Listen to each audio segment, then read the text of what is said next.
Welcome to That Annuity Show, the podcast that will make you an expert in explaining annuities to your clients. Give us 30 minutes each week and we'll shave hours from your client presentations. Now, here's your host, Paul Tyler.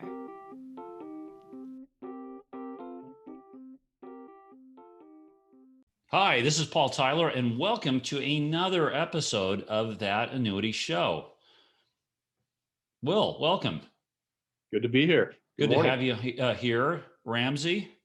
Delighted to be here. Hey, thanks for being here. Our colleague Mark is out, unfortunately, for a work meeting. I'm not sure how he, work versus our podcast, but he's not. But we have a great guest this week, and Mark's going to miss out. And today our guest is Marie Swift, and Marie is President and CEO of Impact Communications. Impact Communications works solely within the financial services industry, so we've got a real expert and specialist in our field today. And I think I don't want to steal your thunder, Marie, so you can tell us about what your company is. But welcome, and thanks for being here. Tell us more about who your firm is and what are you working on these days? Yeah, thank you. I'm delighted to be here. So Impact Communications is my firm. I started it a little less than 30 years ago. We'll have our 30th anniversary in another year or so.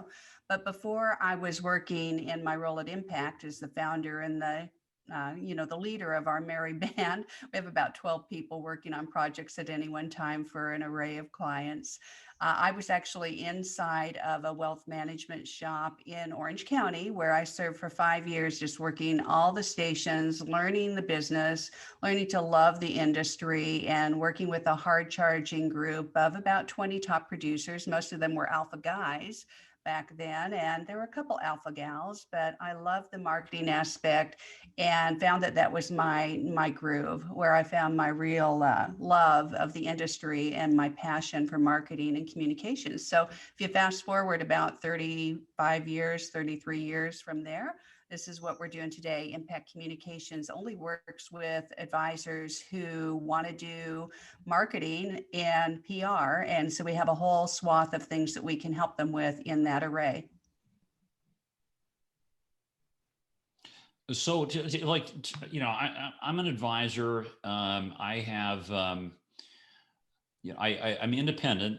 This is, remote. We talked a little bit about this before. Most of our agents are very independent. They're affiliated with an independent marketing organization. The biggest challenge I've had today is getting engaged with my clients or getting engaged with prospects. I'm about to think about, let's say, email blast, marketing newsletter. First time I've done this, or I've thought about it, or I did it 5 years ago. I'm dusting, the covers off. What should I be thinking about today in today's environment? Yeah, I think the most important thing to think about in any environment, and especially today, is how you're syncing up your message with your market. And so that goes into a couple of different directions for me. So I think about the 3 M's: your market, your message, and your mediums. What most advisors that I've worked with over the years want to do is they want to go right to the fun stuff. How do we get this out into the field? But what's more important is to back up, to pause a little bit and to reflect on the market. And ideally it would be a niche or a niche, depending on how you communicate or you want to pronounce that. But some kind of a focus point where you can be seen as the go-to expert for that marketplace. And if you really get into the mind of that marketplace, that individual, or create a little persona, an amalgam of what that person looks like, talks like, thinks like, where they gather, what they read, you get into that market mentality, and then you sync up your message so it's more about them and their problems than you and your solutions. You want to get to the solutions part, but really you want to let them know when you're communicating that it's all about them, that you understand what keeps them up at night, and that you have the solutions, will be a partner for them. So once you get the market and the message figured out, then you can focus on that and start deploying your methods or your mediums. So that's, your email blasts and your social media campaigns and whatever else you want to do with content marketing. So no, I listen, music to my ears. I mean, it's copy paste email spam people, does not work today. Can you give us a story or example? Tell me, can you give us an example that one of these niche marketing strategies you've worked with recently? Absolutely. So there's a firm in Ohio that we've been working with for about 4.5, 5 years now. And they came to us when they were rather small. It was a husband and wife team with one administrative assistant. And over the years, they have worked with us in a variety of ways with content marketing at the core. And a lot of advisors will say, well, I find marketing and sales to be kind of like repelling or sleazy. I say, whenever you think marketing, think education. And this firm is a great example of how education works as marketing. This firm is in a smallish town just outside of Cleveland, Ohio. And so they focus on teachers and they focus on educators and people in the school administration system. And so the best place for them to be seen, of course, is where those people are going to be milling around. And so they're active in not only the community of educators at the college level and the high school level, but they're teaching classes. This husband-wife advisor team are teaching classes at the community college for the community, for people who want to improve their financial literacy. And of course, people in the education community take note of them as experts in their field. As a result of that, the Fidato group has a lot of materials that come out of that visibility strategy.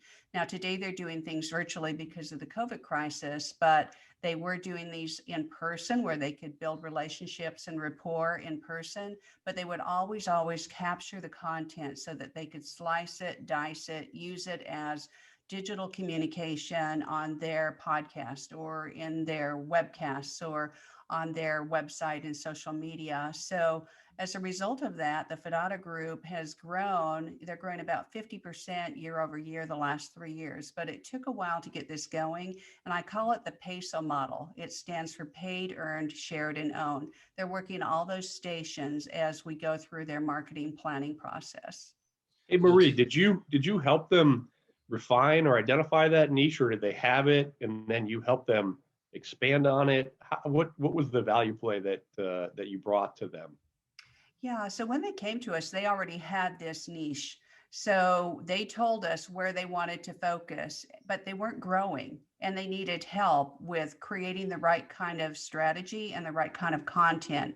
So we simply helped them to focus more, to do more, to get the message synced up with their marketplace. But in other instances, firms will come to us, advisors will come to us, and they're all over the place. They have a very loose, what they call a target market, but it's really not a target market at all. Like pre-retirees, that's not a market. That's not a niche market. So one of the things that we talked about ahead of the call that was very fascinating was, like, who is your target market? So you in some sense have a niche. Like, who are the advisors that can really get the most leverage about your out of your marketing approach? Yeah, on our website, we talk about our work and how we focus on independent advisors and allied institutions. And by that, I mean any kind of an organization that wants to support an independent advisor, meaning in my book, somebody who can do their own marketing or go beyond just what the corporate marketing would be. So sometimes there's a mix of both. Sometimes an organization will hand some materials over to an advisor or a firm, and they're welcome to customize it or to use as is. But where my firm can add the most value is for advisors who can really traverse that whole custom content marketing swath. So going to podcasts and webcasts where they have more flexibility to have their own voice, and carrying that out into social media. Again, going back to that PESO model, if you think about 4 circles overlapping, PESO, paid, earned, shared, and owned. When we can cover all of those bases with our advisor clients, that's where my firm adds the most value. Well, Are there a lot of those? No, go ahead. Yeah, just there's so many different groups that are called advisors. Some were with BD, some were with RAs. I'm just curious, like, is there a large swath of people that have those degrees of freedom that one needs to fully get value out of this model, which I think is fantastic. Yeah, there are thousands and thousands of advisors who fit into this category for my company, for Impact Communications. And there are also dozens and dozens of other marketing consulting firms and agencies like mine who compete against me and my firm to serve these advisors. So it's a nice cottage industry, and it's been very good to Impact Communications and to me for 30 some odd years. Hey, Marie, what's the differentiation that you bring between your your firm and these other firms that you mentioned? How would you characterize the what you bring to the table? Yeah, we're a mid-sized firm for our category of service provider in this marketplace. It's family owned and operated. I started the firm. My husband joined the firm about 15 years ago, and my son joined the firm about 10 years ago. So I like to say we care more. We like to get to know our clients. We like to become friendly or friends over time. We want to be a part of their fabric. We want to be a part of their team. So if we're competing against a larger agency, I like to say we're number two. We're smaller, we care more, we work harder, we'll outwork them. And if we're competing against a smaller firm, then I will make a point that we have the bandwidth, we have all the experts right here. You don't need to piecemeal it together and just work with one consultant or a smaller two-person marketing agency. We've got 12 or 13 people, typically depending on our hiring, who are working day in to do everything, copywriting and social media and social analytics and SEO and graphic design. Copywriting, plays into everything we do because content marketing, but also PR, being in the media, and then leveraging all of that back through. So we've got all of that here at Impact. This is great, and I just, if we could take a step back, I'd like to pull into there's the story about the teacher, and maybe you have another example. And Marie, first question, kind of showing my bias is, I think 10 years ago, good content would get you eyeballs, get you good intention. I think today it just feels so crowded. It's got to be great. It's got to be unique. It's got to be targeted. So there's more of there's a bigger tail here. True or false on that? It is very true. It's a very crowded world today with everybody doing social media and digital content. So it needs to be good, and it can't just be same old, same old. And it should focus, again, going back to what I said before, focus on a niche or a target market. So here's a great example of another advisory firm that we've been working with. They're in North Carolina. They're a rather large firm. They have 35 people in their firm. And one of their principals is a woman who focuses on other women as clients. Typically, they're going to be single women who are divorced or widowed or going through one of those life transitions. And so Holly is really great at empathizing, listening, leaning into their life, and becoming that friendly business professional who can help them through the tough decision making that comes along and all of the stuff. Stuff happens when your life is upside down, and it's not just about your money. So what we did for Holly is she had her first book when she came to us. It was on Gray Divorce, Silver Linings. And after a while, after we promoted that and helped her become known as more of an authority for that, getting her in media interviews with Barron's and Wall Street Journal and the local business paper and so forth, she wanted to write a second book on socially responsible investing and ESG. It's a passion of hers, and the firm wanted to roll out a platform about that, but they needed a torchbearer, somebody who would be seen as their internal expert. So Holly did some original research, ended up writing a great book, and it's about women and women who use ESG to help their values become more apparent in the world, actually change the world by how they're investing. And so having a book like that, or the other one that Holly wrote, really is the ultimate calling card. Not everybody wants to write a book, can write a book. It's a lot of work to write a book.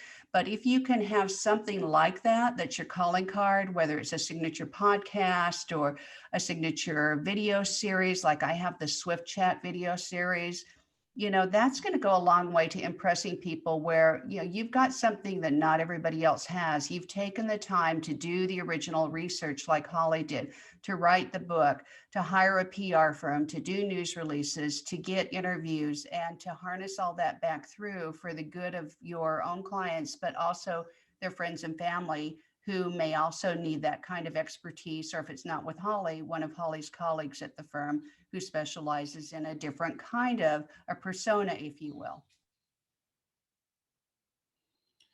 Is there an example where you could say, and I go back to even the teacher market, like, okay, and I know some people who are, teachers, and I've got a, principal, for a school down in the Bronx, lives down the 2 doors down from me. So I hear the stress the teachers are going through today. I hear the uncertainty of what this means for my class, what this means for my, maybe I'm dealing with, I've got a union, and maybe there are a whole host of factors. Can you think of can you give an example, like how does the content need to speak to, the current time?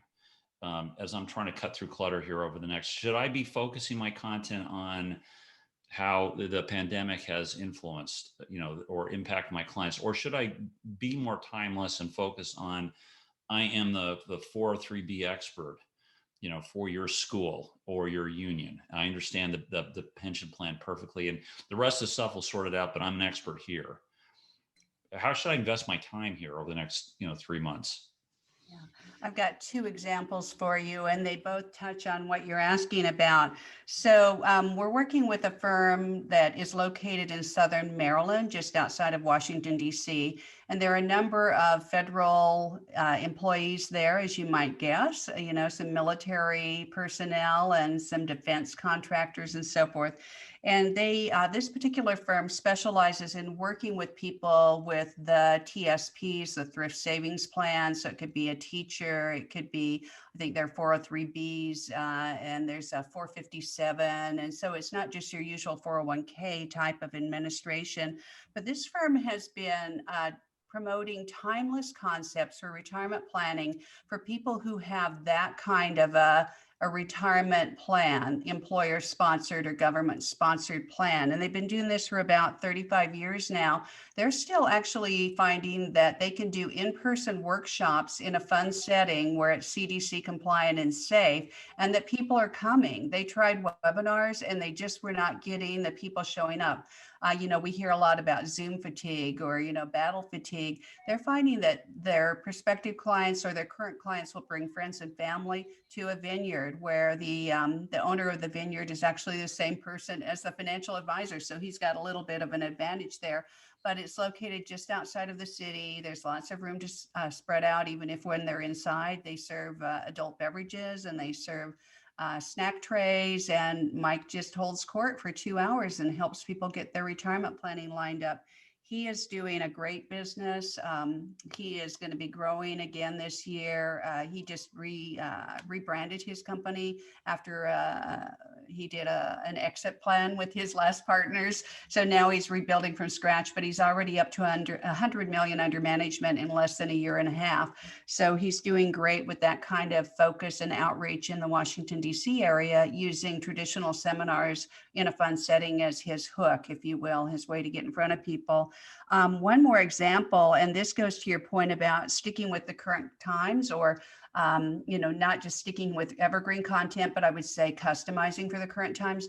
There's a firm that we're working with in Ohio. This is a different firm than the other Ohio firm I mentioned, but they're actually working with a lot of small business owners in their community to help with how do we navigate the CARES package and the PPP loans, and should there be forgiveness, or how do you just manage your cash flow and your employees and the stress of all that? Or if they have a client who's not a small business owner, which happens to be one of their specialties, but they have people from all walks of life, how are you managing with, living on one income or reduced income instead of 2? So they're toning all of their content, whether it's a newsletter or a webinar or a blog post, to the current times, to be cognizant of the realities so that they don't look like they're just ignoring the hardships that a lot of people are facing.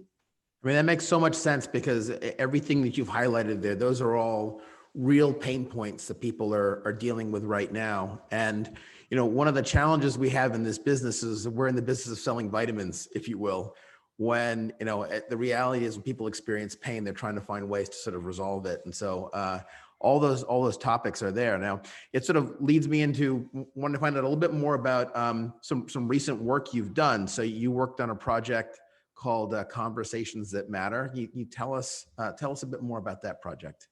Yeah, this was a really fun project. And so Allianz funded this project. Otherwise, I might not have found the time to do this, but they had this idea of unearthing some of the sentiment that advisors were feeling and experiencing through the worst of the COVID crisis. So I was delighted to help them field a survey, and we had 342 advisors who participated in about 6 weeks. And this was just basically my tribe of advisors. I sent out an email blast, I pushed out some social media, and I was delighted that we had over 300 advisors participate. But more than that, over half of them, about 58% of them, wrote essay responses, not just clicking multiple choice answers.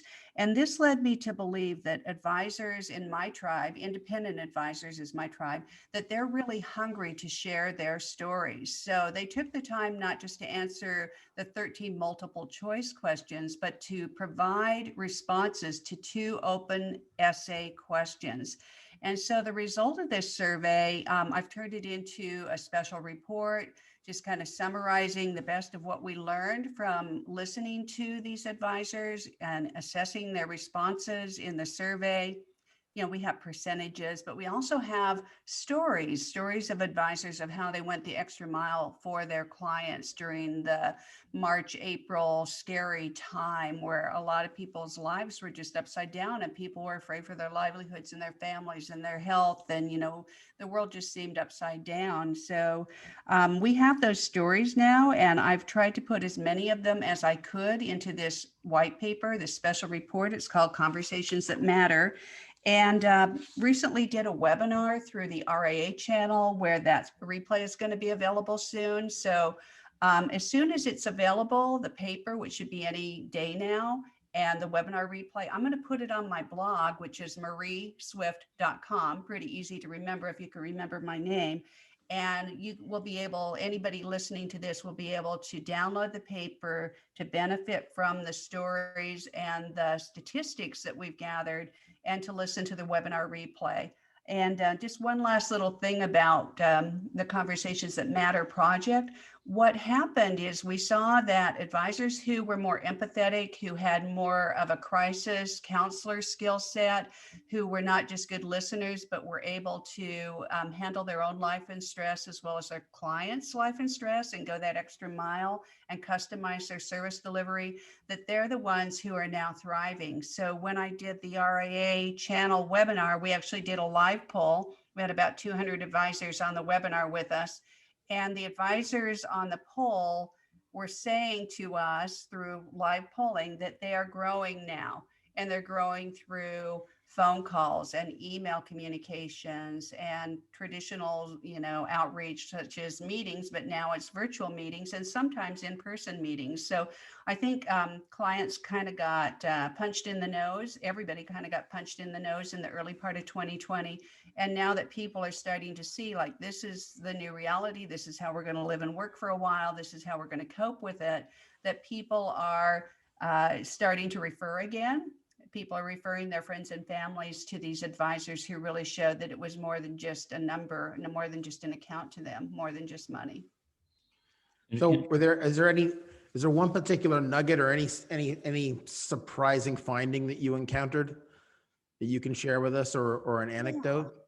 Well, so because my tribe is independent advisors, so that would be RAAs and IARs under a broker-dealer, I was surprised to see that many of them are embracing annuities and risk mitigation products, and such as buffered outcome ETFs, which is kind of a new thing to me. So, it's nice to see that people who see themselves as fiduciaries, professionals who hang out their fiduciary shingle or say, I'm an independent advisor, unbiased advice and product selection for you, the client, that they're embracing some of these new types of solutions and putting them into a financial plan where it's not an afterthought, it's actually part of the plan, and it's helping the client sleep better at night. So that was one surprise. The rest of the statistics were pretty much, okay, I know my tribe, I know independent advisors, a lot of validation for how they went the extra mile and how those who went into the more painful territory with their clients around health concerns and family concerns and being that more counselor, crisis communication professional, that they were growing and are, I think, positioned well to grow in the future. I'm holding one of the Pulse results from the webinar here, and let me just see if I can get this right. As to how they have been growing their business during the pandemic, this is from the live poll that happened last month. 42% said it's been through referrals, 20% by phone or email outreach, and 6% via webinars. However, 30% they have not been able to grow their business. So, I want to get to the bottom of that. Why not? And I don't have the answer to that. I just have a suspicion. Okay. So I want to know your suspicions. And we've seen this, right, with ours. We've had a handful who've like shot the lights out, had the best year ever, and we've had a lot who feel like they're hiding in the basement. What are the if you were going to interview me, on a you can't see my picture, it's the voice, right? You're trying to pick us up. What made me successful this year? Yeah, I think that the successful advisors triage their own fear. They knew that they had to put their own oxygen mask on first in order to take care of other people and to put their own emotions aside, even if it meant that they had to be like a stoic, one of the Roman soldiers who, could just withstand pain, because none of us are immune to this, right? I mean, literally, none of us are immune, but the fear and the concern and just the disruption to our lives. So I think the advisors who are in the basement hiding, who haven't stuck their heads out of the foxhole, who maybe just, having a harder time containing their own personal emotions and situation, that those are the ones who are struggling, the 30% who have not been able to grow their own business. Maybe they didn't have the right staff or support system or infrastructure to help them through this themselves, but it's a learning opportunity for all of us. I think it uncovered the vulnerabilities in all of our businesses. So it's a great time to shore all that up. Yeah, I agree with you, Maria. I think it gave folks an opportunity to kind of be a little bit introspective and see how they're doing, and then also be able to pivot and adjust and be proactive. And you're right. I think some folks are better at that than others, and I'm sure that's what your study is pointing to. Yeah, I talked with a PhD, Dr. Sonia Luter. She teaches at K-State here, which happens to be right in my backyard, just outside of Leawood, Kansas, where I live and work. But Dr. Luter and her colleagues at K-State, not only do they teach the CFP curriculum, the financial planning curriculum, but they've developed a new course for advisors, and I guess anybody could take it. It helps with your crisis communications and counseling skills. So I was really delighted to hear that there are organizations such as K-State and Dr. Luter who are putting together ways for professionals and, I guess, community stewards, if you will, to get their arms around that, so that the next time a crisis comes, and there will be more crises, it might not be related to this one, but more stuff will happen in our lifetimes, and we need to all be more resilient and have those tools and abilities to apply them to our business for our staff as well as our clients.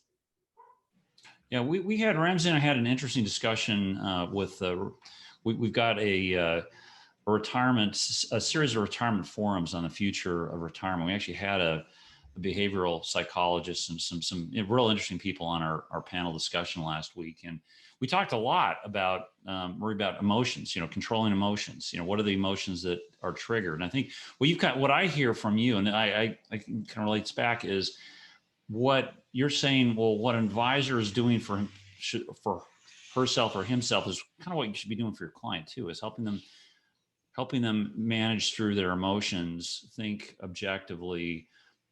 In fact, don't do things that will hurt you in the future. Sometimes not acting is better than acting in a crisis like this.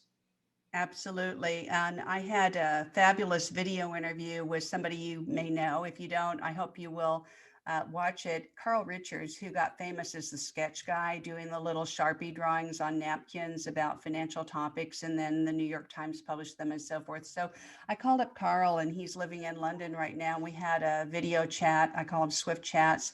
And Carl talked about advisors who see themselves as guides in a changing landscape. And when you walk with the client and you help the client be successful to make it over that next rocky terrain or to the top of that next mountaintop, then you're seen as more than just a commodity or a replaceable cog in their life. You're seen as part of the fabric of their life. So I would encourage anybody who's listening to this podcast to go to marieswift.com and find the Carl Richards Swift Chat with me, because Carl is a profound guy. He's got a lot of great advice, but I think his metaphor about being a guide in a changing landscape instead of a defender of an outdated map makes a lot of sense. Most definitely. Most definitely. You said something earlier, Marie, that it's a theme we've heard before about focusing on education. Can you say more about that as being, how that's intertwined with the marketing strategies that some of the marketing strategies that you bring to bear? Yeah. To me, marketing and education go hand in hand for an advisory firm, and you want to give it all away. And you want to talk in ways that people can find the information accessible, snackable chunks of information, not long, wordy, sophisticated tomes of information. Chunk it out for people so that they can get their arms around a concept, give them choice, let them have audios, videos, long form, short form, reading, being with you in a live Q&A. One of our clients is a tax expert, for instance, and he does the traditional webinars where he's the presenter and he has slides and he talks through, and that's all great and good. But what he's finding is getting the most people to his webinars now is just an open forum Q&A, like a town hall. If you remember 08, 09, a lot of our advisors and maybe some of you had town hall meetings in your office where, clients could just drop by for coffee and a donut on Friday between, 8 and noon and just ask anything, or have an open forum with the experts there, with the professionals at the firm. So now our client that I'm drawing the analogy for, this firm in Pittsburgh, Jim is just finding that open Q&A webinars is the way to get people engaged. And so, it's all about education and just being accessible and making it easy to understand. Yeah, one other thing that you touched on, and I think we've heard this before, so it's a theme, is that I think resonates is finding a niche and finding what your market is and starting there and then building on that, identifying it and building on that, instead of trying to be everything for everyone, or be the person that's responsive to all of the needs, instead of identifying what you're really good at. Absolutely. When you can build that spot in the client's brain or in the prospective client's brain or with your strategic partners, anybody who's a referral source, when they know you're that go-to expert for that particular type of problem or that particular type of person, then business just comes to you, especially if you're out there educating and giving away your everything you know. Definitely. Well, this is great. Marie, thanks, so much for your time. Ramsey, any, parting thoughts, questions? So in every one of these discussions, I always make sure that there's at least one takeaway. There's many takeaways, but there's one that, one that really stood out for me was this, and when they're really good, we put them in the social media, right? So triaging, the folks who are successful at triaging their own fear. I thought that was a really interesting comment. For two reasons. One, it's a formula for an advisor to sort of rise up and be successful in these difficult times.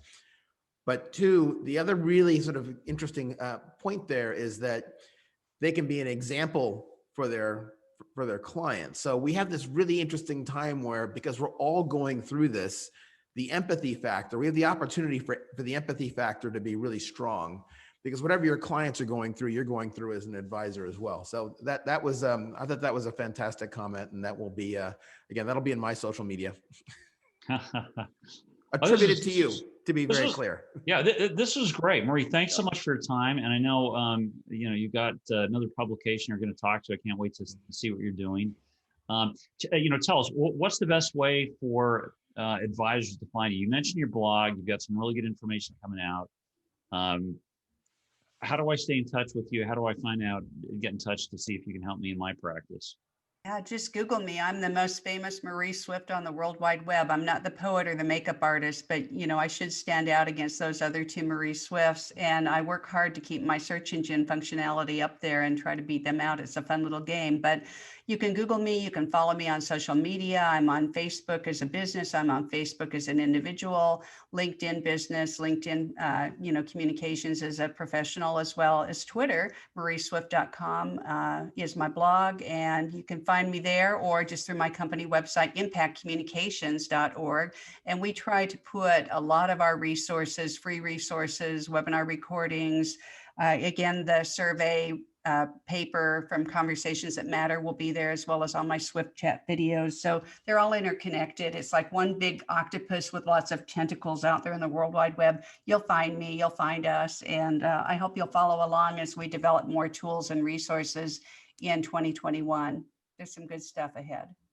Excellent. All right. Well, hey, listen, thank you very much. Thank you, Marie. Thank you. Real pleasure. Thank you. And look, for all of your listeners, keep giving us the feedback. Tell us what you like, what you want to see more of, what you want to see less of, and pass the link in the podcast. Share your podcast with your friends. So thanks so much, and we'll look forward to connecting with you next week on another episode of That Annuity Show. Thanks for listening. If you've enjoyed the show, please rate and recommend us on iTunes, Stitcher, Overcast, or wherever you get your podcasts. You can also get more information at thatannuityshow.com.